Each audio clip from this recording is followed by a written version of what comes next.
Within the last 24 hours, Greg LaPlante says more than 5 inches of rain fell down in parts of the southern Red River Valley. He cares because he works in the industry that covers 90% of the state's land. The rain hasn't caused as much damage to crops in the south as it has in the northern valley. And for some crops, like soybeans and corn, the rain is great. But when it comes to sugar beets, a staple crop, it's a concern. It's really difficult to say if this continues on a wet period, we're going to have some difficulties with fall harvest. The water may be flooded here in the ditch, but had it been in the field behind me, these beets would have drowned and then later rotted, which would have been a loss of profit for the farmer. You hear about north of Grand Forks.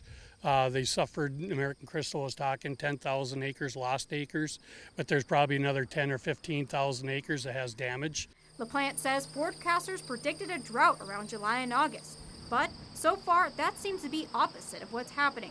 Reporting in Wahpeton, Phoenix O'Connor, WDAY 6 News.